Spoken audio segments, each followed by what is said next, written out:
So হেয়াস welcome to 14 ইয়ে।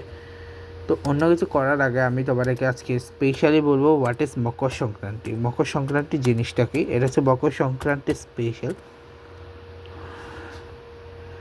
So Makar Sankranti special বলতে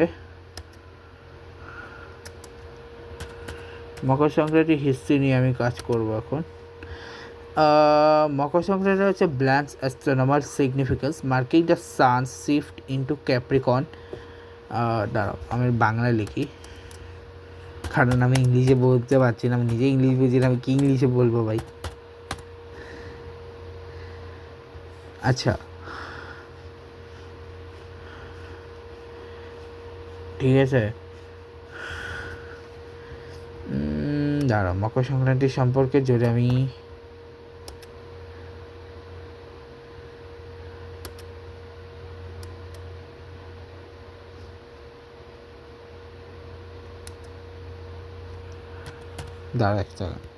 ওকে। So guys, Makar Sankranti basically হচ্ছে পৌষ সংক্রান্তি, পৌষ মাসের লাস্ট সংক্রান্তি, যেদিন হচ্ছে দক্ষিণায়ন শেষ হয়ে উত্তরায়ণ শুরু হয়, এবং ওই দিন নবান্ন উৎসব পালিত হয়। যারা হচ্ছে ওই নবান্ন উৎসব বলতে হচ্ছে ওই নতুন চালের ভাত দিয়ে হচ্ছে, তারপর হচ্ছে খেজুরের রস, তারপর হচ্ছে পিঠা তৈরি করা হয়, তার সাথে হচ্ছে হাল খাতা হয়, না হালখাতা তো হয় না, হালখাতা অন্য জিনিস হয়, নবান্ন হয়, এবং এই জিনিসটা অনেক বড় করে হয়। এবং পৌষ এবং এগুলো ভিন্ন ভিন্ন টাইপের হয়, যেমন কৃষিভিত্তিক হয়ে এটা হচ্ছে বাংলা ক্যালেন্ডারের দশম মাস। পৌষ মাসকে বলা হয় বাংলা ক্যালেন্ডারের দশম মাস। এই দিন পিঠে খাওয়া হয়। আবার কিছু রিচুয়ালস এখানে হয়, যেমন হচ্ছে লক্ষ্মী পূজা, গঙ্গাসাগর মেলা, তারপরে হচ্ছে বনফায়ার বা অগ্নি প্রজ্বলন, তারপর হচ্ছে সূর্য পূজা, এই ধরনের অনেকগুলো রিচুয়ালস পালন করা হয়। তো এই ধরনের অনেকগুলো রিচুয়ালস পালন করা হয়। আর অনেক জায়গা হচ্ছে যেমন এটাও কিন্তু মেলা বসে, যেটা হচ্ছে আমার দিদি যেখানে পড়তো বোলপুর শান্তিনিকেতন, সেখানে খুব সুন্দর করে বলা হয় মকর সংক্রান্তির একটা মেলা হয়, মানে পৌষ সংক্রান্তির মেলা হয়, পৌষ মেলা অ্যাকচুয়ালি।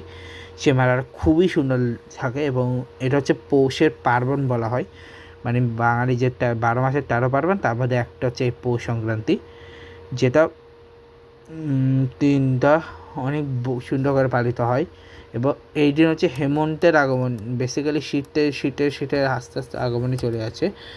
তো এটা বেসিক্যালি হিন্দুইজমের সবথেকে বড় প্রোগ্রামগুলোর একটা, সবগুলি তো হয় না, মানে মোটামুটি। এবং বেসিক্যালি এটা কিন্তু 14 জানুয়ারি হয় প্রতি বছর, ঠিক আছে, কিন্তু কখনো কখনো 15 জানুয়ারি হয়, যখন হচ্ছে লিপ ইয়ারটা হয়, আদারওয়াইজ এটা 14 জানুয়ারি হবে, ঠিক আছে।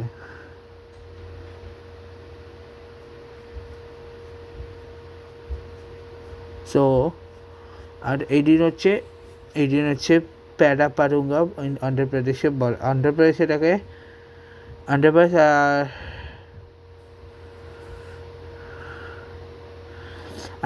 তেলেঙ্গানাতে সংক্রান্তি পেরাপারুঙ্গা নামে পরিচিত করে। খিচুড়ি ওই দিন ভোজপুর রিজিয়ন মেঘবাহু মানে ভোজপুরিতে এটাকে খিচি বলা হয়, আসামে মেঘবাহু, হিমাচলে মেঘি সাজি, কেরালাতে হচ্ছে মাকারা ভিয়াকালু, কর্ণাটকে মাকারা, পাঞ্জাব হচ্ছে মাঘী সংক্রান্ত, তামিল হচ্ছে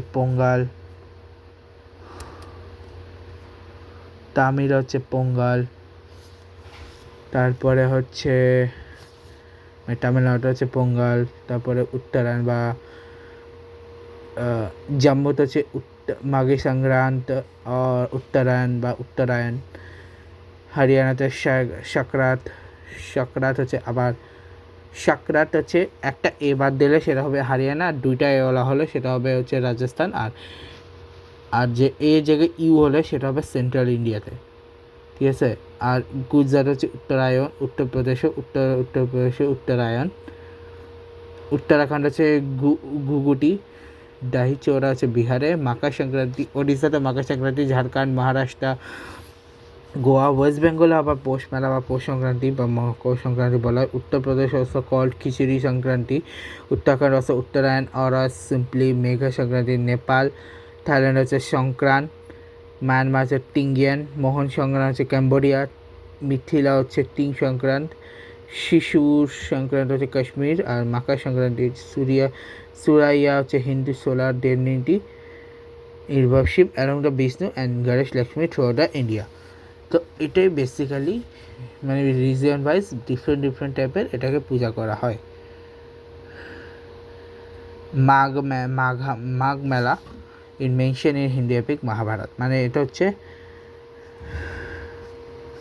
Makar Sankranti with Kumbh Mela, one of the world's largest mass pilgrimage with an estimated 60 to 100 million people attending at event.